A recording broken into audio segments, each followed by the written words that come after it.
video this season. I've got to make it into a bit of a beginner's guide to ploughing. We're pulling a 6 for a multi-master plough set at 16 inches with a 220 horsepower massive 649 the only way to get the power to the ground is by adding weight, so we've got a 1 ton one on the front and I've got just short of 500 litres of water in each front tyre, so I've really got 2 tons on the front.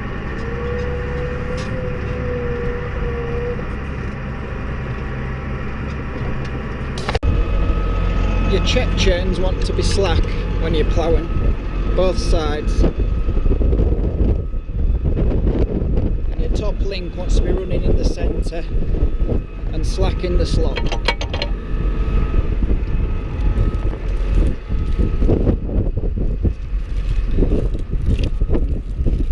When you look from behind your plough wants to be square with the land. If it is leaning over too much, you can alter it on the turnbuckles on the front and these little stoppers.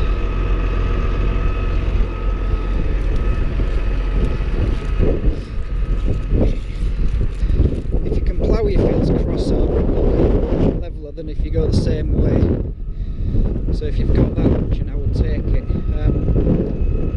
Check your front furrow width to the same as the back, well, same as all the rest. So there we go, 16 inches. Check chain slack. Off we go. So yeah, you need some slack on your check arms or your check chains just so your plough can drift about a bit. I'll just see if I can show you.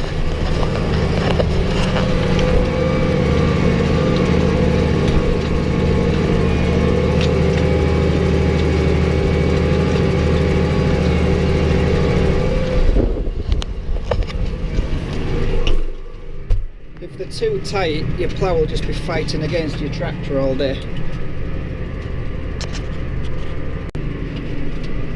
You want to set your hydraulics on your draft control about 1/2 to 3/4, and then you can just fine tune it on your dial just so your front furrow's matching up to your back. You want the same amount of soil going up your front slipe as your back one. If you've got all those basics set up, you should have pretty decent ploughing. It should be quite level.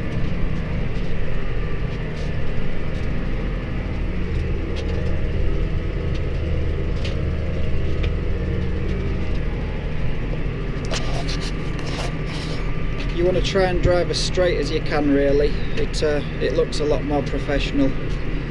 It's just something that comes with practice.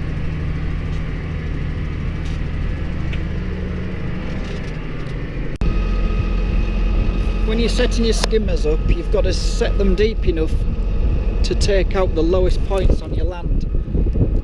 So the rougher it is and the deeper the wheelings, the lower you've got to run them. We're just skimming about, probably set about 2 inches from ground level. It's just leaving a nice clean cut.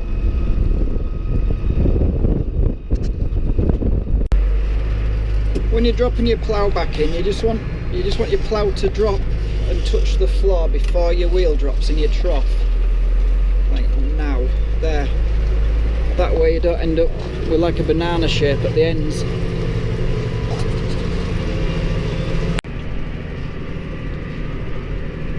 Your forward speed, I vary from about 6k to 9k depending on the conditions. Your trash wants to be skimming into the bottom of your trough.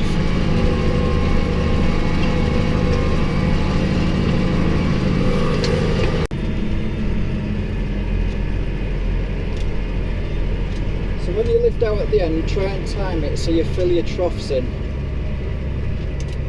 Otherwise you've got to drive through them all when you do your headland. And you can either turn just doing a loop like I do, or you can back round, but it just looks a lot of extra wear and tear to me. I'd rather just keep going.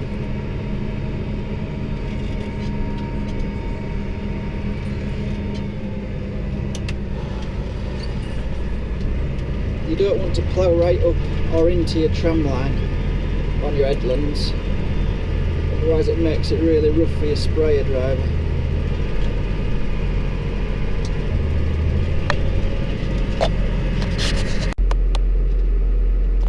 Right, so you've ploughed your field and you've got to your headlands.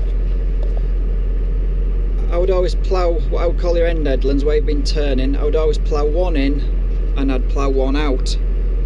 And then when you get to your side headland, it always wants ploughing the same way as the rest of the field. So you would never put two troughs on top of each other. So you would always plough this headland the same way as the rest of the field. Then next year you've got the option of starting at this side and throwing it back again, or your headland that you throw in, you can cross your field. So you've got two options open for next season.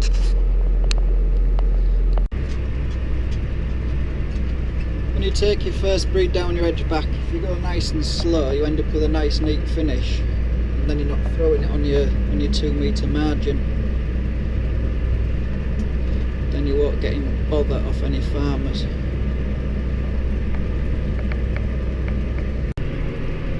When you're on your headlands, you want to plough them together if you can, tie them in.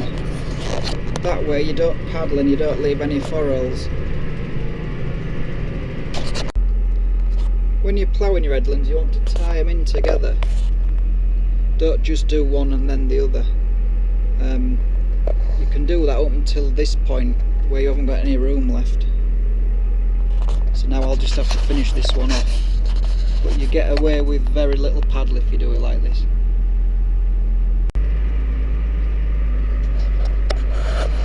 But when you're ploughing your last internal breed, if you wind your wheel right down on your plough, it'll just take the surface off, so you're not leaving a big trough for your drill man or your sprayer driver to drive over. You should just be ploughing the last of your triangles out now. This is why it's quite important to have an accurate headland mark when you first start.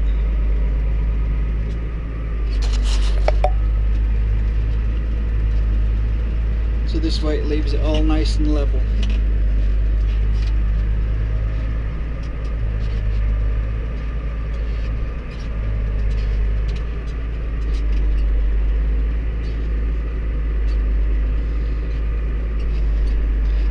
We work with a 24 metre sprayer and we drill a 22 metre headland, so I always plough a 20. So he's got a line to jack up and down on as well.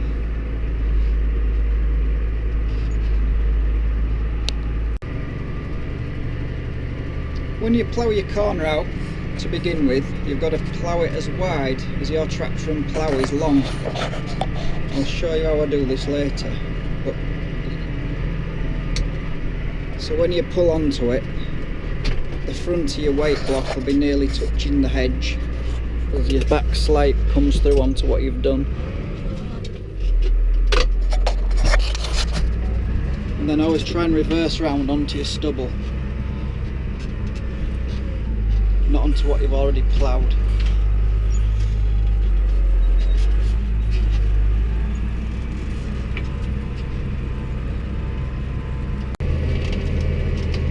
One or two other things you want to keep an eye on. You want to check your back tyres, they're running at the same pressure. Your lift arms on your hydraulics, they want to be the same length. If you don't have a tape measure with you, you can just lift them up and count the threads that are still showing. You want to keep your points sharp, keep good points on your plough. That way the rest of your steel seems to last quite a lot longer. It also holds it in the ground better.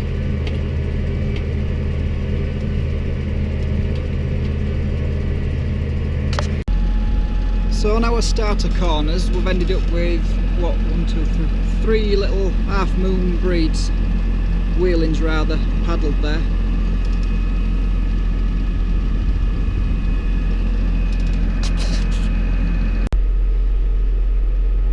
On this corner that we've thrown in on both headlands, we've ended up with one little wheeling there where I've just had to back around in this corner, but the rest of it's, there's no paddle, no troughs.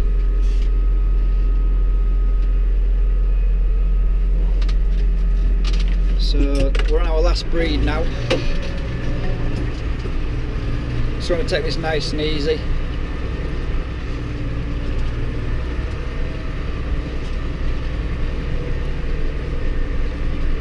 You're going to work this so you've got about 2 furrows overlap, and then you press the first one down with your wheel, then you move the second one over into it like that, and then the last 4 are actually ploughing.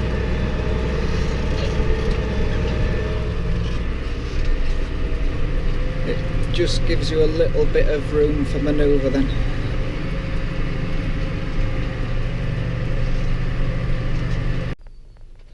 Right, that's our last corner. So we've thrown that headland in, and we threw this headland out, and we've ended up with no troughs, no paddle whatsoever there. We did pull through onto this grass, so that did help a bit. So next year it'll be drilled the same way as we've ploughed it.